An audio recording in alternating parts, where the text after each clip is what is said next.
قل هل ننبئكم بالاخسرین اعمالا الذین ضل سعیهم فی الحیاۃ الدنیا وهم یحسبون انہم یحسنون صنعا، کہہ دو کیا میں بتا دوں کہ عمل کے ہوتے ہوئے نقصان میں کون گئے؟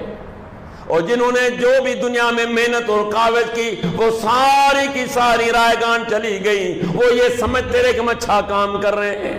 وہ کیا سمجھ رہے اپنے من میں کہ ہم تو بہت اچھا کام کر رہے ہیں۔ آج بھی میری آپ سے گارنٹی ہے، جائیے کسی شرابی کے پاس،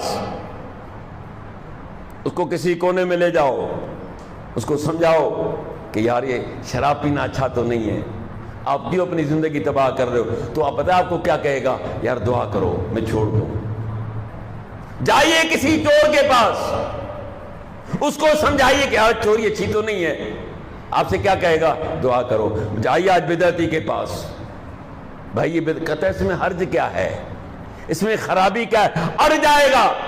اور سفیان ثوری رحمت اللہ فرمایا کرتے تھے کہ شیطان جتنا بدعت میں خوش ہوتا ہے اتنا گناہ میں نہیں، اسے پتا ہے کہ گناہگار کسی وقت بھی توبہ کر لے گا، امکان ہے، لیکن یہ بدعتی توبہ کے لیے بہت کم سوچتا ہوگا، وہ کہتا ہم اچھا تو کر رہے ہیں۔ ابو داؤد، جامع ترمذی، مسند احمد، یہ حدیثوں کی کتاب ہیں۔ کچھ دور میں تھوڑا سا یہ تھا کہ شاید کچھ لوگ پڑھیں گے، لیکن ماشاءاللہ اس نیٹ کے دور میں ہم اس سے کچھ مایوس ہو گئے، لگتا ہے کہ مشکل پڑھیں گے۔ ہاں پڑھنے کا ٹائم نہیں ملے گا نا بابا سائیں، یہ تو ٹائم چاہیے نا، آج اس کو پڑھنے کے لیے وقت چاہیے، اپنے پاس وقت نہیں ہے۔ ایک بندہ اللہ کے رسول صلی اللہ علیہ وسلم کی خدمت میں حاضر ہوتا ہے، آپ نے دیکھ کر فرمایا کہ تیرے سے ملاقات تو ہے میری۔ اس نے عرض کیا کہ آپ کو اللہ کے رسول یاد ہوگا کہ میں گزشتہ سال آپ سے مل کر گیا تھا۔ تو آپ نے اسے دوسرا سوال کیا کہ آپ کو کوئی مسئلہ تھا، بیمار تو نہیں تھے؟ جی نہیں۔ پھر تو اس وقت جو ہے نا ماشاءاللہ کافی تیری صحت اچھی تھی، اب مجھے کمزور نظر آ رہے ہو، کیوں؟ عرض کی اللہ کے رسول صلی اللہ علیہ وسلم جب سے آپ سے ملاقات ہوئی ہے اور آج کا دن میں نے ایک روزہ بھی نہیں چھوڑا۔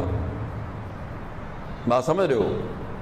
آفرین دیجئے اس بندے کو، صحابی رسول ہے اور پورے سال روزے رکھے ہوئے، اور روزہ رکھنے کے بعد اس کی صحت گر چکی ہے اور اس کی گواہی میرے پیغمبر صلی اللہ علیہ وسلم دے رہے ہیں۔ اب نتیجہ کیا نکلتا ہے؟ اصل چیز پہ آئیے۔ تو میرے صحابی، جی اللہ کے رسول، کہ تجھے ایک روزے کا بھی ثواب نہیں ملا۔ بات سمجھ رہے ہو میری؟ کیوں نہیں ملا؟ اس لیے کہ میں نے تجھے تو نہیں کہا تھا روزے، کس نے تمہیں کہا کہ یہ 12 مہینے روزے رکھو؟ معلوم کیا ہوا کہ اچھا کام کتنا ہی اچھا کیوں نہ لگے آپ کو، جب تک وہ قرآن اور سنت کے مطابق نہیں ہے اس کام کی کوئی حیثیت نہیں۔